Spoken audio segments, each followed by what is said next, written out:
Hello friends, welcome to शिक्षक prep. तो friends, आज 11 नवंबर है और एमपी टेट वर्ग 3 का सेकेंड शिफ्ट का आपका एग्जामिनेशन कंप्लीट हो चुका है। तो आज सेकेंड शिफ्ट में आपसे कैसे क्वेश्चन पूछे थे इस वीडियो में हम डिस्कस करने वाले हैं। और स्टूडेंट्स से डिस्कस करने के बाद जो क्वेश्चन हमें मिले हैं वो क्वेश्चन मैं आपको करवाने वाली हूँ, ताकि आने वाले शिफ्ट में अगर आपका एमपी टेट वर्ग 3 का एग्ज़ाम है तो ये क्वेश्चन आपको बहुत ज़्यादा हेल्प करेंगे। तो चलिए स्टार्ट करते हैं फ्रेंड्स वीडियो और देख लेते हैं आज सेकंड शिफ्ट में आपसे कैसे क्वेश्चन पूछे हुए थे। तो देखिए, पहला क्वेश्चन है आपके सामने, निम्नलिखित में से कौन आरटी अधिनियम 2009 का प्रतिनिधित्व करता है। आरटी अधिनियम, राइट टू एजुकेशन एक्ट की बात हो रही है, ठीक है, 2009। तो इसका प्रतिनिधित्व कौन करता है, ये क्वेश्चन आपसे पूछा हुआ था, जिसका राइट आंसर है फ्रेंड्स आपका निःशुल्क और अनिवार्य शिक्षा अधिनियम। ठीक है, निःशुल्क और अनिवार्य शिक्षा अधिनियम, यानी कि आप कह सकते हैं कंपलसरी एजुकेशन, साथ ही साथ फ्री एजुकेशन। ठीक है, तो ये इसका राइट आंसर है। नेक्स्ट क्वेश्चन, किशोरावस्था को किसने उथल पुथल की अवस्था कहा है।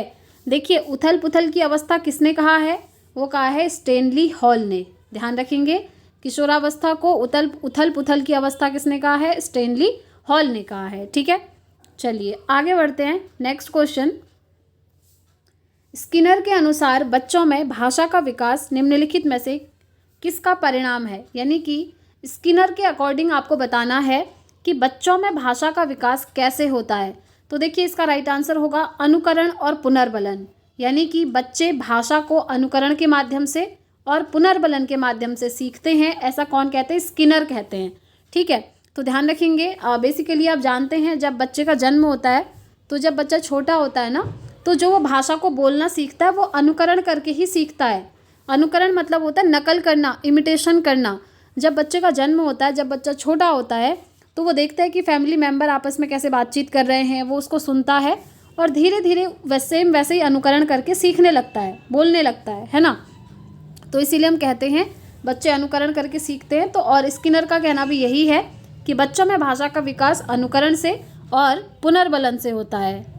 अब देखिए, जो नेक्स्ट क्वेश्चन आपसे पूछा हुआ था, निम्नलिखित में से व्यक्तिगत विभिन्नता के कारण कौन से हैं।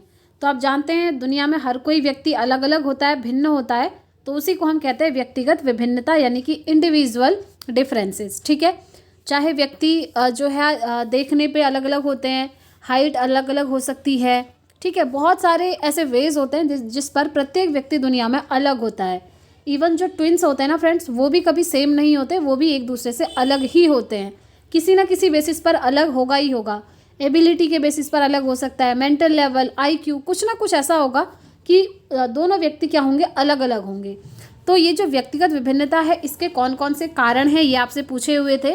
तो ध्यान रखिएगा, ऑप्शन में आपका था वंशानुक्रम, पर्यावरण, वंशानुक्रम और पर्यावरण दोनों, या फिर कोई नहीं। तो आप कहेंगे वंशानुक्रम और पर्यावरण दोनों। इन दोनों का इंपॉर्टेंट रोल होता है व्यक्तियों में जो विभिन्नता पाई जाती है उसके लिए। ठीक है, तो व्यक्तिगत विभिन्नता के क्या क्या कारण हैं अब आप याद रखेंगे। एक तो आपका वंशानुक्रम और दूसरा पर्यावरण।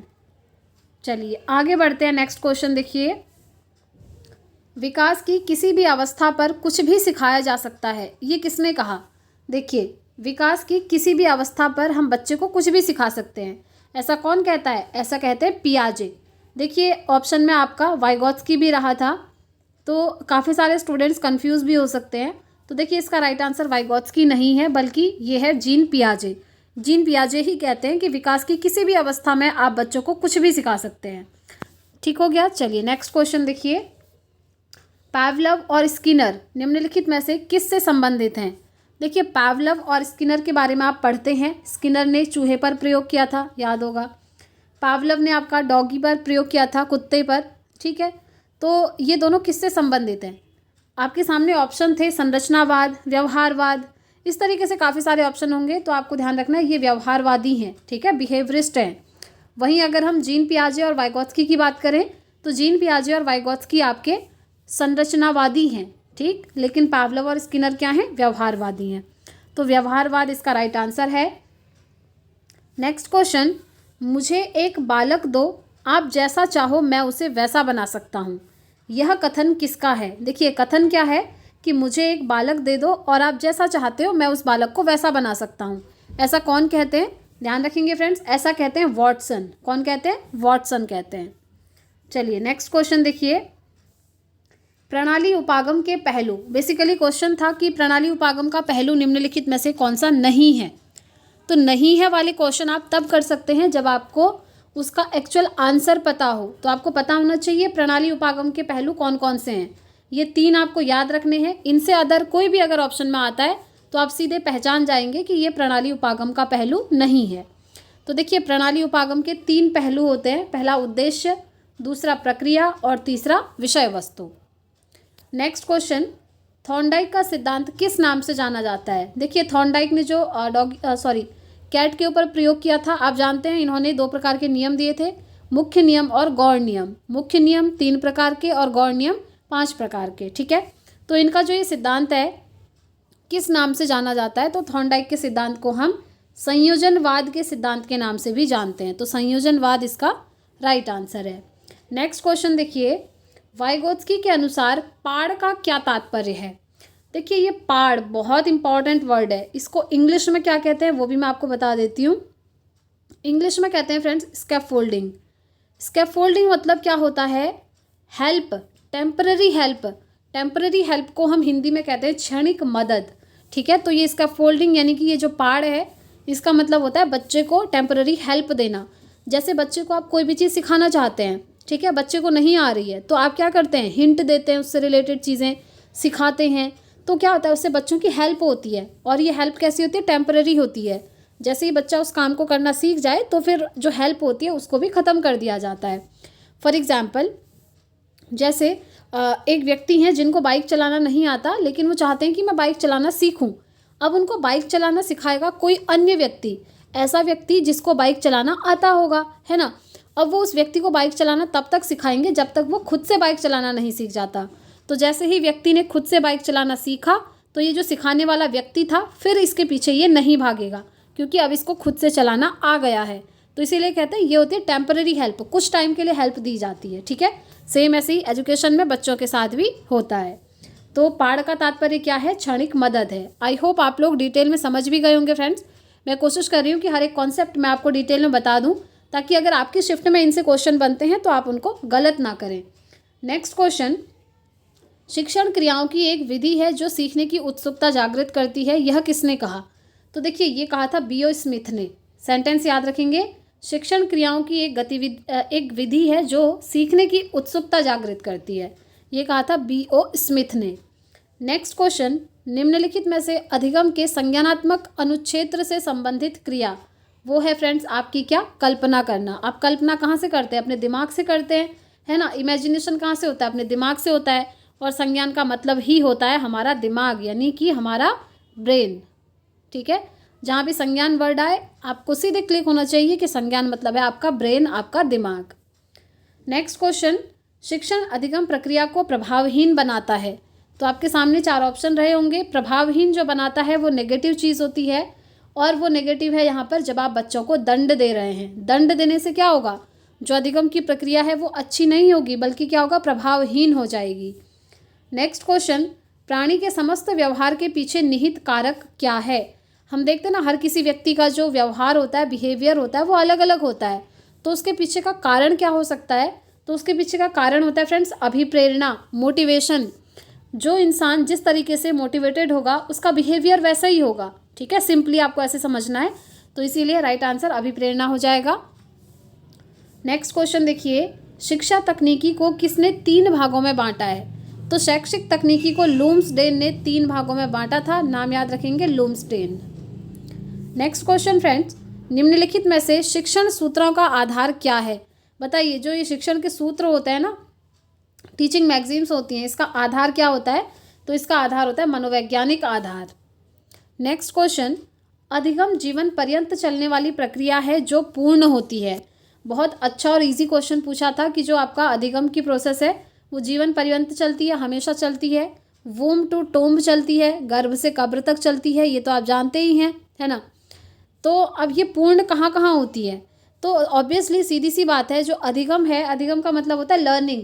लर्निंग हम कहीं से भी कर सकते हैं, हम विद्यालय से भी कर सकते हैं, समाज से भी करते हैं, परिवार से भी करते हैं, किसी मीडिया से भी करेंगे। हर जगह से व्यक्ति जो है कुछ ना कुछ सीखता है, ठीक है। तो हम कहेंगे इन सभी जगह से बच्चे क्या करते हैं, चीज़ों को सीखते हैं। नेक्स्ट क्वेश्चन जो आपसे पूछा है, निम्नलिखित में से नकारात्मक संवेग कौन सा है। एक संवेग आपको चूज करना था और मैंने यहाँ पर तीनों नकारात्मक संवेग लिख दिए हैं, आप इन तीनों को याद कर लीजिएगा। आपका जो भय होता है यानी कि डर लगना, क्रोध आना यानी कि गुस्सा आना, और चिंता करना, ये तीनों क्या हैं, आपके नेगेटिव इमोशन हैं यानी कि नकारात्मक संवेग हैं, ठीक है। अब आपके सकारात्मक कौन से होते हैं यानी कि पॉजिटिव इमोशन कौन से होते हैं, फिर पॉजिटिव होते हैं जैसे आशा, आशा मतलब होप, आप किसी चीज़ को लेकर होप कर रहे हैं, आप किसी से लव कर रहे हैं, प्रेम कर रहे हैं, ये पॉजिटिव चीज़ें होती हैं, ठीक है। लेकिन नकारात्मक संवेग आपके ये तीन हैं और इन तीनों को आपने याद रखना है। आगे बढ़ते हैं फ्रेंड्स, नेक्स्ट क्वेश्चन देखिए, क्या अभिवृद्धि विकास के अंतर्गत आता है। तो आप कहेंगे हाँ, इसका आंसर है यस, जो अभिवृद्धि है वो विकास के अंतर्गत ही आता है।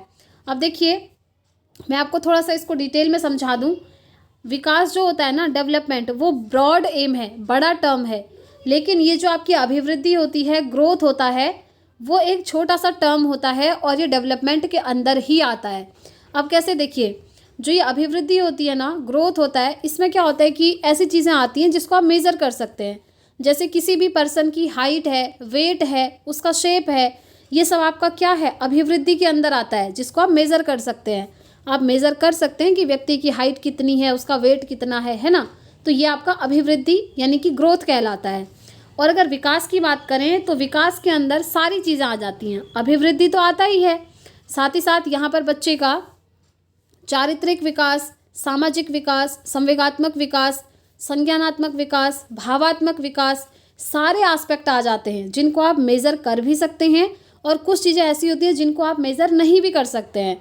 जैसे आपका संज्ञानात्मक विकास है, आपका दिमाग का विकास है, आप ये मेज़र नहीं कर सकते कि आपका दिमाग कितने किलो का है, आपकी समझ कितने किलो की है, इसको आप मेज़र नहीं कर सकते। तो ये जो है ना, डेवलपमेंट के अंदर आती हैं ये सारी चीज़ें।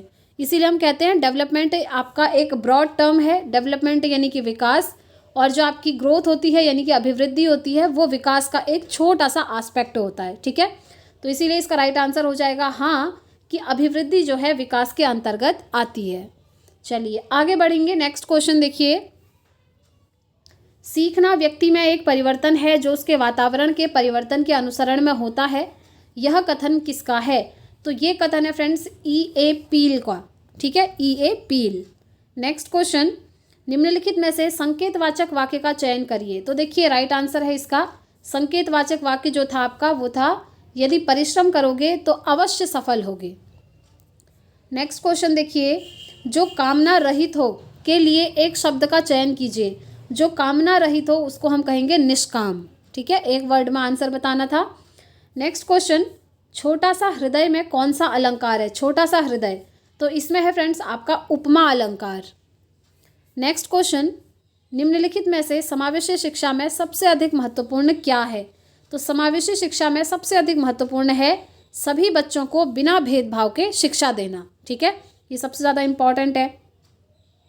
नेक्स्ट क्वेश्चन, जिनका उच्चारण स्वतंत्रता से होता है और जो व्यंजन के उच्चारण में सहायक होते हैं वो क्या कहलाते हैं।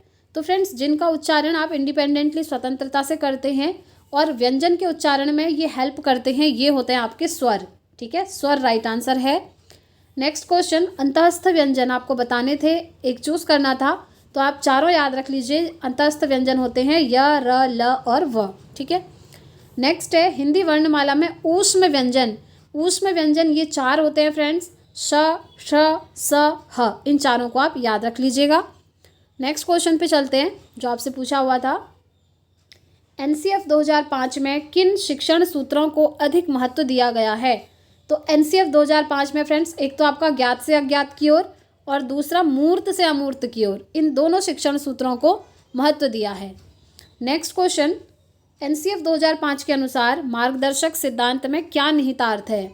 तो देखिए उसमें निहितार्थ है ज्ञान को स्कूल के बाहरी जीवन से जोड़ना, यानी कि आप विद्यालय में बच्चों को जो भी चीज़ें पढ़ा रहे हैं वो उनको बाहरी जीवन में भी काम आनी चाहिए। नेक्स्ट है नई शिक्षा नीति निम्नलिखित में से किस चीज़ पर सबसे अधिक बल देती है। ठीक है, चार ऑप्शन आपके सामने होंगे जिसमें से राइट आंसर था करके सीखना, यानी कि लर्निंग बाय डूइंग, करके सीखना, नई शिक्षा नीति इसी चीज़ पर बल देती है, ठीक है, कि बच्चे जो हैं ज़्यादा से ज़्यादा खुद से एक्टिविटीज़ करें। नेक्स्ट क्वेश्चन, एनसीएफ 2005 में गणित की लंबी आकृति का मतलब क्या है? तो देखिए, गणित की लंबी आकृति का मतलब होता है एक संकल्पना पर दूसरी संकल्पना बनाना। तो ये इसका बिल्कुल यहाँ पर राइट आंसर हो जाएगा। तो फ्रेंड्स, आज आपकी सेकेंड शिफ्ट में जो क्वेश्चन पूछे थे हमने कंप्लीट कर लिए हैं। वीडियो कैसी लगी कमेंट करके ज़रूर बताइएगा। और फ्रेंड्स, अगर आपको कोई और क्वेश्चन याद आता है तो कमेंट करके आप हमारे साथ क्वेश्चन ज़रूर शेयर करें, ताकि अदर स्टूडेंट्स को भी यहाँ से हेल्प मिल पाए। तो इस वीडियो में इतना ही रखते हैं फ्रेंड्स, मिलते हैं नेक्स्ट वीडियो में नेक्स्ट पेपर के एनालिसिस के साथ। आप लोग चैनल को ज़रूर सब्सक्राइब कर लीजिएगा फ्रेंड्स, ताकि वीडियोज़ की नोटिफिकेशन आपको मिलती रहें। सारे पेपर के एनालिसिस हम यहाँ पर 1 बाय 1 करते रहेंगे। तो इस वीडियो में इतना ही रखते हैं फ्रेंड्स, मिलते हैं नेक्स्ट वीडियो में। Thanks for watching.